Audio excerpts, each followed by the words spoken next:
자, 사업자 단체는 뭐냐? 그동안 사업자의 개념은 뭐였었죠?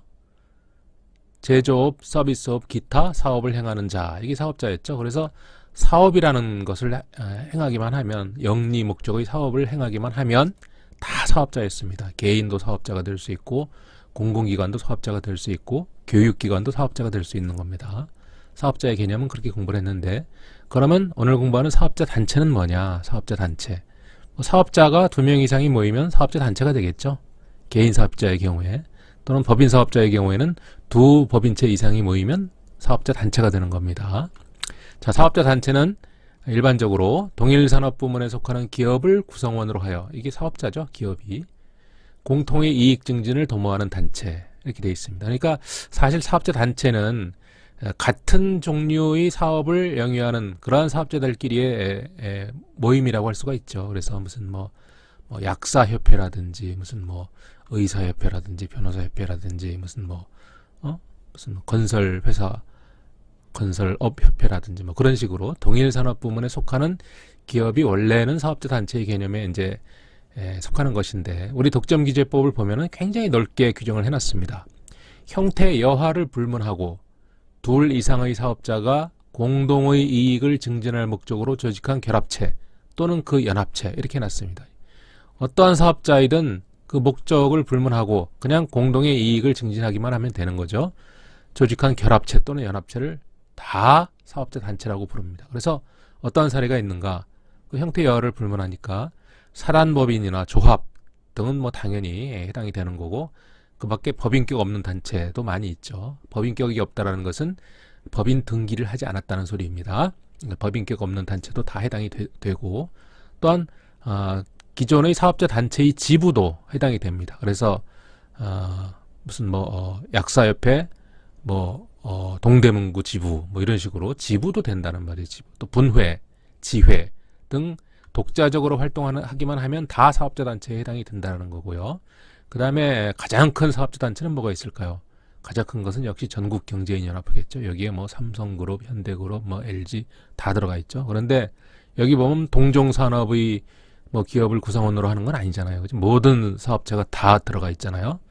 그래서 이 목적이 아주 불분명합니다. 그래서 전국경제인연합회는 이거 사실 허용되어서는 안 되는 사업자 단체다. 이런 얘기도 나오고 해체가 주장되기도 합니다. 네. 또 경영자 총연합회가 있고 중소기업연합회, 전자산업협회, 굉장히 큰 그 사업자 단체만 지금 예를 들은 것입니다. 그런데 아파트 분여회 같은 것도 사업자 단체냐? 아파트 분여회는 사업을 하지 않죠. 통상 그 개인들의 단체는 사업자 단체에 해당되지 않고, 또 경제적 이익의 증진이 아닌 친목 단체, 종교단체, 학술단체, 사회활동 등 목적으로 하는 단체들은 공정거래법상의 사업자 단체에 해당되지 않는다라는 것을 기억을 하기 바랍니다. 자, 사업자 단체의 금지 행위. 자, 사업자 단체에는 다음 행위를 해서는 안 된다고 독점규제법은 규정을 하고 있습니다. 어떤 행위냐? 부당한 공동행위로 에 의해서 부당하게 경쟁을 제한하는 행위. 자, 시장에서 경쟁을 제한하는 행위를 하면 안 되죠. 자, 부당한 공동행위는 원래 2개 이상의 사업자가 모여서 공모를 하는 거죠. 그래서 우리 가격을 올리자, 시장을 분할하자, 공급량을 제한하자, 설비를 제한하자, 이런 식으로 하는 그 카르텔 행위를 부당한 공동행위라고 하는데, 만약에 이것을 사업자 단체에서 모여가지고 수십 개의 사업자가 모여가지고 어떻게 내일부터 같은 종류의 상품에 대해서 가격을 올리자고 만약에 결의를 해버리면, 그건 별개의 사업자가 만나서 부당한 공동행위 하는 거랑 똑같죠. 그 사업자 단체의 결의는 부당한 공동행위가 되기가 굉장히 쉽습니다. 그래서 당연히 사업자 단체 내에서 행하는 부당한 공동행위에 대해서도 금지하고 있고, 그 다음에 일정한 거래, 요거 먼저 보지 말고 요 밑에 거를 먼저 보겠습니다. 또 사업자에게 불공정 거래 행위 또는 재판매 가격 유지 행위를 하게 하거나 이를 방조하는 행위. 구성사업자든 어떤 사업자에게 불공정 거래 행위를 하게 한다든지 또는 재판매 가격 유지 행위를 하게 하는 경우, 또는 그것을 방조하는 행위, 사업자 단체에 대해서 그것을 금지하고 있다. 그래서 기존에 사업자에게 금지하던 여러 가지 유형이 있었죠. 유형이 5가지와 재판매 가격 유지 행위 전부 6가지가 있었는데, 그 중에서 공통되는 게 뭡니까? 사업자와 사업자 단체 모두에게 공통되는 게 부당한 공동행위, 불공정 거래 행위, 재판매 가격 유지 행위, 이것이 공통된다는 거죠. 그 다음에 그 밖에 이것은 사업자 단체니까 그 단체에 들락날락하는 회원, 구성 사업자들에 대해서 어떤 또, 어떤 제한 행위를 할 수가 있겠죠. 그래서 그 그 단체, 사업자 단체의 현재 또는 장래의 사업자 수를 제한하거나 구성 사업자의 사업 내용 또는 활동을 부당하게 제한하는 행위에 이것도 금지하고 있습니다. 우리 단체의 소속 사업자니까 이렇게 해라 라고 강제할 수 없다라는 거죠. 네. 또 사업자 수를 현재의 사업자 수만 제한해 가지고 사업자 수가 찼기 때문에 더 이상 들어올 수 없다라든지 또는 장래에 아직 발생하지 않은 사실을 가지고 사업자 수를 또 제한하는 것도 해당이 됩니다. 자, 이렇게 해서 다시 얘기하면 부당한 공동행위, 불공정 거래행위, 재판매 가격 유지 행위, 또 관련 시장에서 관련 시장이 일정 거래 분야를 다른 말로 관련 시장이라고 한다고 그랬죠. 현재 또는 장래의 사업자 수 제한, 구성 사업자의 사업 내용 또는 활동을 부당하게 제한하는 경우. 그래서 이 세 가지가 공통되는 금지 행위고 누가 사업자와 사업자 단체가 공통되는 금지 행위가 부당한 공동행위, 불공정 거래행위, 재판매 가격 유지 행위 이렇게 되고요. 그 다음에 그 구성 사업자에게 제한을 가하는 행위로서 이 두 가지가 있는 거죠. 사업자 수를 제한한다든지 사업 내용을 부당하게 제한한다든지 이렇게 두 가지가 금지 행위의 내용으로 되어 있습니다. 자, 이를 위반하면 시정조치와 과징금을 부과할 수 있겠죠. 자, 공정거래법 또는 독점규제법, 독점규제법을 위반하면은 그 위반한 사업자에 대해서 공정거래위원회가 시정조치를 내거나 과징금을 부과하는 것이 거의 다입니다. 좀 심한 경우에는 검찰에 고발도 한다고 그랬죠. 네.